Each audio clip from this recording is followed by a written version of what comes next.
Ito yung trabaho namin ngayon. Yung sahig. Tinaano namin, nililiha. Kasi Maya pa doon. ulitin ang ano ng pintor namin. Ito yung kalabasan. Sobrang kinis na talaga.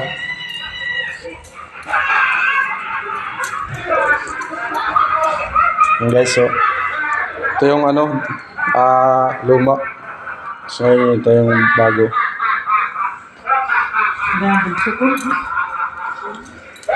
Guys, yung puntero guys.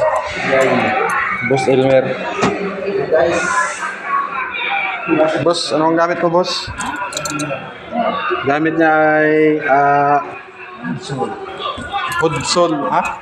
Hudson. Hudson? Hudson Triple A. Ito yung ano gamit nila. Hudson top coat. Tsaka yung isa seller. Ito yung una. Tapos yung panlas, ito yung top coat. Ito yung trabaho namin dito guys.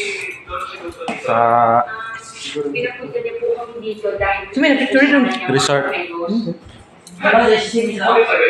Mga maintenance dito.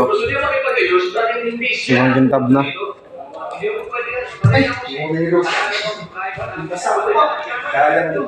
Kintab na guys.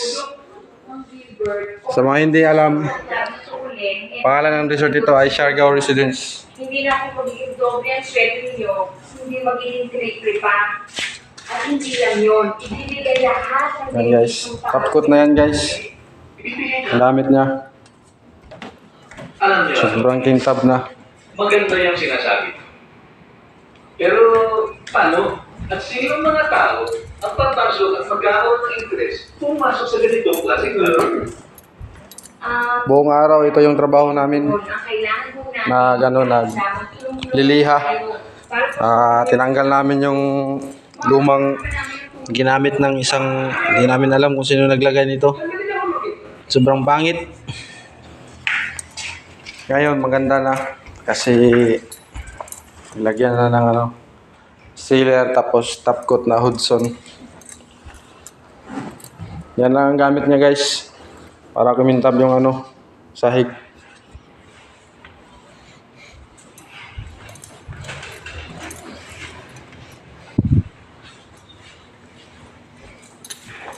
Huwag pa na. Comment. Huwag sa basir. Ha? Mag-comment yan. Huwag sa basir. Huwag ito na. Huwag ito pwede ka. Sabi daw ng ano, ng pintor, baka meron daw basir dyan. Mga basir na nagmamarunong pero hindi alam kung anong ginagamit na pampakintab dito sa sahig. Ngayon alam niyo na kung anong pampakintab ang gamit. Yan lang guys, mikos-mikos lang. Yung bawal dito, bawal maarawan, bawal maano ng hangin kasi bumubula yung ano, yung tinatapal dito sa sahig. Yan guys. Ganyan lang.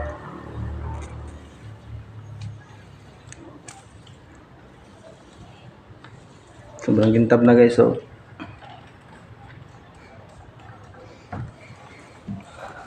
Tapos hindi masyado mainit para hindi bumubula yung ano, sahig.